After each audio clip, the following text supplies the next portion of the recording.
بسم الله الرحمن الرحیم. السلام علیکم دوستانو، زه یم نقیب الله کلزی. دا د زما پښتو یوټیوب چینل. دلته زه هر ماښام په مختلف موضوعات باندې مجلسونه کوم.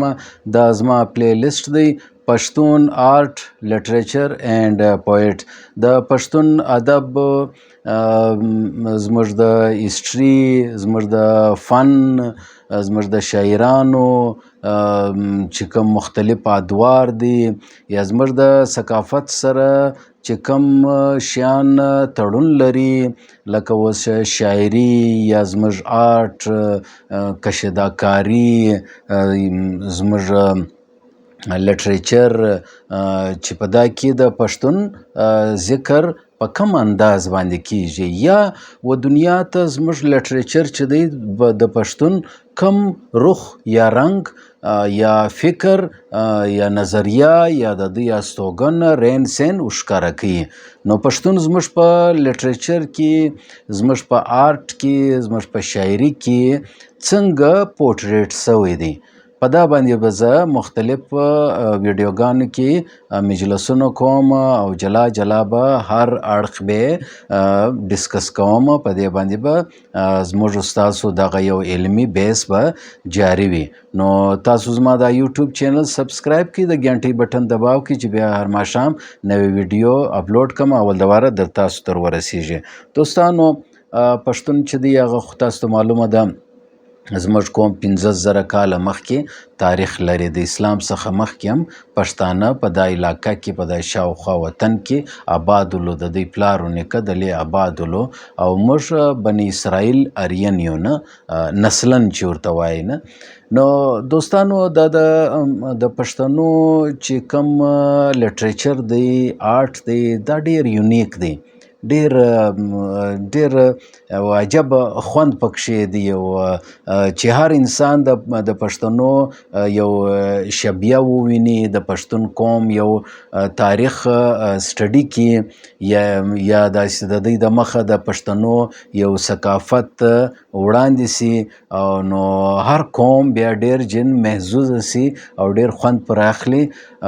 د پښتون چې دی هغه د نه صرف په شاعري او په لټریچر کې د خپل بهادوري په حواله باندې د پہچان لري، یو الګ پہچان، منفرد پہچان لري نه، او شهرت لري، بلکې د خپل روایات چې دوی د خپل روایات سره داسې تړون لري. نو نه کتاب به ولو، نه به یو شی ولو چې دا محفوظ سي نه، نو دا نسل د نسل دا روایات چې وو، هغه زموږ مشران نیکهګان و خپل نوي کهول ته، نوي نسل ته په نکلو کې، په داستانو کې، په شاعري کې ورښول، او روایاتو زموږ چې کوم محاورې دي، زموږ کوم اقوال زرین دي، متلونه دي، دغه په دا کې دا شیان محفوظ دي نه، او نسل د نسل موږ چې دی هغه یو بل ته منتقله کوو. ولې پخوا چې و هغه د لیک لوست یو کتاب یو داسې شی نه ولو چې هغه د محفوظ سي نه، نو لہذا زموږ د پښتنو تاریخ چې دی هغه په سینه کې نسل ته د پلارو د نیکه څه بل ته منتقله کیږي، او دا یې ښه کار هم کړی دی. لکه اوس چې د اسلام په باره کې موږ دا وایو چې وایي که ملایان نه ولو نو د اسلام به موږ ته چا را رسوي نه، نو خو دغه ملایان دي چې یا تبلیغیان دي یا د تصوف علما او پیران دي چې یو در بل پورې دغه روایتونو، دغه حدیثونو، دا علم چې دی هغه رسوي. دا موږ ته چې نکاح کوو، یا د خور او د ورور چې کوم یو د غیرت او د عزت یو رشته یي، یا د ماینې او د میړه په مابین کې د احترام او د محبت چې کوم رشته یي، نو دا موږ ته چا رسولې ده؟ د دې احترام چې د مور پلار به کوي، دغه ملایان او پیران را رسولې ده نه. نو دا ګویا مطلب پر اسلام باندې ډېر یو ښه یو کم یو عظیم احسان دی چې دا شیان دا علم در موږ را رسیږي نه. نو لیکن ډېر دا داسې بې عقله خلک شته چې د حدیث او د روایت څخه انکار کوي. کوم مطلب دا په اسلام کې نوی بدعت پیدا کوي.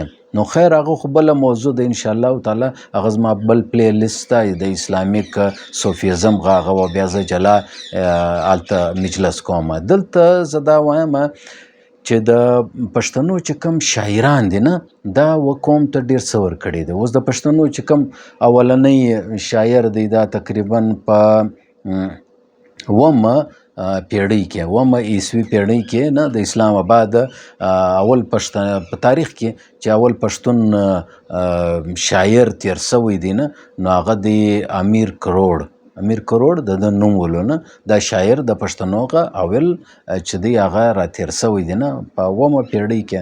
نو دا رقم یو بل ډیر غټ شاعر دی دغه بعد بیټ نیکه بیټ بابا چې ورته وایي نه دغه ډیر غټ یو دعا ده هغه هم یو وخت موقع میلاو سوله دلته بیا زه در سره شیر کوم نه پر یوټیوب چینل باندې.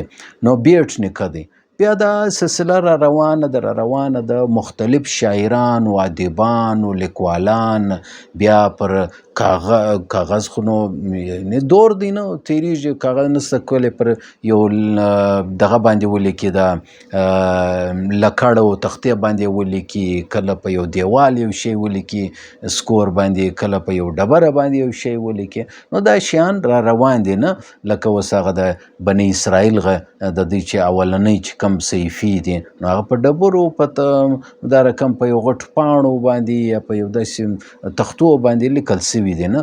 نو دا رقم د پښتنو غم اولنی چې کم آثار دي دا رقم دا شعرونه نسل د نسل سینه به سینه یا دا رقم پر ډبرو تختو باندې لیکل کیږي او منتقل کیږي د یو در بله پورې. نو امیر کروړ بعد رحم الله باندې بعد چې دی هغه بل شاعر بیټ نیکه رحم الله تیر سوی دی دغه اثار د موږ پورې را رسېدلی دي خوندي دي. دا رقم دغه بعد وخت تیریږي بیا چې د پښتنو یو ښه د ننګ و د غیرت و د تورې په حواله یو غټ شاعر مخته راځي د هغه نوم دی خوشحال خان خټک. دا د مغولو د دور خبرې دی چې د مغول د دور څخه د جنگ کوي او دغه خلاف لګیا وي شاعري کوي نو د ډیر اثار در موږ را رسېدلی دي. بیا دغه بعد په تصوف کې رحمان بابا چې دی هغه غټ شاعر تیر سوی دی هغه بیا لګیا او دی د روحانیت په حواله باندې د قرآن په حواله د حدیث په حواله لا خلکو ته ښه نیک ګایونه وښیي خپل شاعري کې د خدای پاک سره یو باطني روحاني یو رشته جوړوي د تصوف صوفیزم په حواله باندې نه. دا رقم بیا دا سلسله جاری ده را روانه ده نه په خپل شاعري کې مزاحمت هم کیږي مینه او محبت هم کیږي امن هم دی تعلیم هم دی. دا د پښتنو چې کوم خوی دی دا په د شاعري او کتابو په نظمو کې خوندي پاته کیږي او دا پښتون داسې د ننګ او د تورې او د غیرت سره باطني روحاني علمونه هم حاصلوي. بیا دا د مختلف دور دی تیریږي دا شاعري بیا راځي در کاظم شیدا پرې راځي در داووس درویش دوراني پرې راځي د پروفیسر راز محمد راز پرې راځي د استاد حمیدالله پرې راځي د علامه عبدالعلي اخونزاده پرې راځي. دا شاعري را روانه ده د زموږ د مشهور د عصمت زهیر و د باري عاصر مرحوم پرې را رسیږي نه. نو د مزاحمت د علم دا سلسله جاری ده. نو د پښتون په لټریچر او په آرټ کې یو دا شیم دی زموږ آرټ ډیر یونیک دی ډیر ډیفرنٹ دی نه.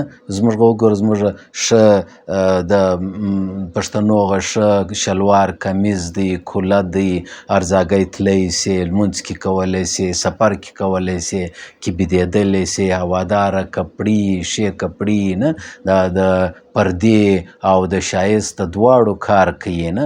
بیا زموږ ته تعمیرات وګوره ښه په خټه باندې جوړ سوي دي موري دي او ګلونه دي او ښه په ګرمي کې ټنډه وي. او اوس وګوره کنکریټ دی، کنکریټو چادران دا څومره ګرم دي نه. نو زموږ علاقه کې پښتنو خشک علاقه ده، ګرمه علاقه ده نه. نو په دا کې ښه زموږ د پخوانۍ دورغه کیړې به ولې او تیران به ولو، شاتیران به ولو، لرګي به یې شو لوړ چې د کیړې پرېښي ولې هواداره کړکیانې به ولې د هندوانو رقم نه دی چې دی بند دی. یا به کړکۍ به مو دروازه مو د پښتنو په هر کور کې روشندان سته، کړکۍ سته، دروازه سته، هواداره دي، ښه صفایي نظام لري. موږ چې چای چاته ورکو زموږ جلا موږ کپان نه دي بلکې پیالې دي، د لرګي څخه هم جوړ شوي دي، د اډوکي څخه هم جوړ شوي دي. او بیا زموږ په علاقه کې دا د ظروف کار چې کیږي یا د برتن د کم چې لوښي دي د خاورو څخه جوړ دي، په بټۍ کې واچي او ښه کنجي وي. زموږ چې دی هغه اوبه کې څښو تونګان دي، منګیان دي، لوښي مې وګوره نه، کټو دی. څنګه زموږ د رین سین ثقافت وګوره، ښه روغانۍ یې، کورت یې، شلومبې یې، پیاز یې، ډوډۍ یې نه. زموږ خپله مالداري باغداري مې په غرو کې موږ اوسېږو، ښه زبردسته سوچ و فکر مې دی نه. نو د قلم و د تورې خاوند یو، د خپل وطن باندې مینه او محبت باندې بهادري باندې موږ په ګرده دنیا کې مشهور وو. انګریزانو ته مې شکستونه ورکړي دي، مراټو ته مې شکستونه ورکړي دي، هندوانو ته، روسیانو ته مې شکستونه ورکړي دي، سامراج هر ځای موږ د سامراج خلاف او د ظالم خلاف جنګېدلي یو، د حق ملګري کوو. نو زموږ خپل روایتونه دي، زموږ په لټریچر کې ودا ته ډېر موقع ورکول سوې ده. موږ همیشه خپل نکلونه وګوره، د بهادري چې کوم نکلونه دي نه، که د ملي هنداره په حواله د محبت په حواله به وي، او که زموږ کیسې او کهانیانې او نکلونه دي په هغه کې بهادري ښکاره کیږي. په هغه کې زموږ زلمیان او زموږ ننګیالیان چې دي هغه د وطن سره مینه کوي، د خپل کور، د کلي، د علاقه سره مینه او محبت کوي. د دوی یو بهادري، یو لشکر وي، یو سیالي وي. زموږ خپل یو کلچر دی، یو کلتور دی. نو دا زموږ په آرټ کې هم ریفلیکشن کوي، زموږ چې کوم په سوچ کې هم دغه زموږ بهادري او مینه زموږ د صرف د مخ او د بدن سره نه ښکاره کیږي، بلکې زموږ په نظریه او زموږ په وطن کې هم ښکاره کیږي چې څنګه موږ د آس خاوند یو، څنګه موږ د باغ خاوند یو، څنګه د پلار د نیکه غراپاته جایداد او د علاقې خاوند یو، د دې ځمکې خاوند یو، د دې چوکیداران یو. ظالم پر خپله خاوره نه پرېږدو، موږ د میلمستیا قایل یو، موږ د مسجدو، د جوماتو، د حجرې قایل یو، د هغه د خاوندان یو.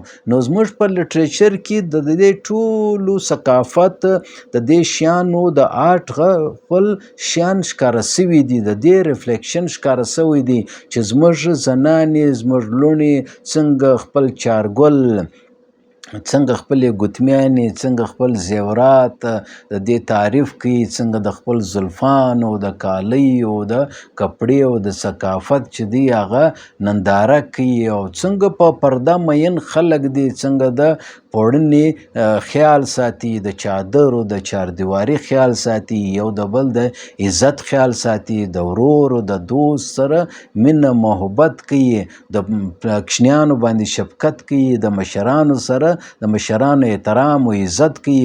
زموږ لټریچر وګوره، زموږ لټریچر کې ټوله دا واقعیات درج دي، دا ټوله کیسه کهانیانې درج دي. زموږ پلار او نیکه او مشران دا به موږ ته خپل په کوچنیوالي الله ویلې، مور به الله ویلې، دا لوریانې، دا زموږ د کوچنیوالي چې کومې سندرې دي و دا به موږ ته ویلې. په دا سندرو کې د بهادري ذکر سوی دی، د پلار پلارو د نیکه د ننګو د غیرت ذکر سوی دی. دا موږ ته پکښنیوالې دا ډوز راکول سوی دی چې بای په دا خاوره مین واوسېږه. د دې دپاره خپله وینه چې د هغه تویوه، لیکن کافر او ظالم دا پر دا خپل وطن باندې هېڅکله مه برداشت کوه. نو زموږ شاعران، زموږ ادب، زموږ آرټ وګوره، زموږ کیلې وګوره، زموږ د پښتنو چې کوم سرایونه وګوره. د نننۍ دور خبرې نه کومه، پخوانۍ چې کومې کیلې راواخه، زموږ د احمدشاه بابا هغه راواخه، د میرویس هوتک راواخه، د مزاحمت یو علامت ولو. دا چیګویرا خو مازې یو مشوره سولو. اصل کې د میرویس نیکه چې کوم هسټري څوک ووایي، حیرانۍ به واخلي چې څنګه د ایراني صفوي حکومت او د هغه دور د ظالمانو خلاف د څنګه ګوریلا جنگ کوي، لګیا ولو. خپله زموږ ور نیکه فیض محمد غازي د انګریزانو خلاف څنګه لګیا ولو، جنگ یې کوي او چاپمار جنګونه کول. انګریزان چې دی هغه یې نیست و نابود کړلو. نو دا زموږ په لټریچر کې، زموږ په کیسه کهانیانو، نکلو، داستانو کې دا ټوله محفوظ دي او موږ ته راشول سوي دي. کوم مطلب زموږ چې کوم پخوانی لټریچر دی، زموږ آرټ دی، هغه زموږ د ثقافت، زموږ د ژوند عکاسي په صحیح معنا کړې ده. لیکن موجوده چې کوم شاعران دي، د هغه څخه زه ګیله کومه چې زموږ هغه کم زموږ د پتو د ننګ او د میلمستیا چې کم هغه خویونه وو، ښه خویونه دي، هغه دوی نه ښکاره کوي. هسې لګیا وي، داسې شاعري کوي چې انسان یې په اورېدو باندې وشرمېږي. نو دوستانو، په را روان دور کې به زه په پښتون آرټ، لټریچر او پویټ په دا کې په مختلف موضوعات باندې جلا جلا خپل لیکچر ورکوم او په تفصیل به انشاءالله ورکوم. تاسو یقینا به د دې نشستو څخه استفاده وکړئ. دا نور ویډیوګانې هم درسره وګورئ. زما یوټیوب چینل هم سبسکرایب کړئ. سبا بیا ستاسو په چوپړ کې حاضرېږو. حاضر دم. ما نقیب کزې ته راکړئ اجازت. د الله په امان. اسلامي انقلاب زنده باد.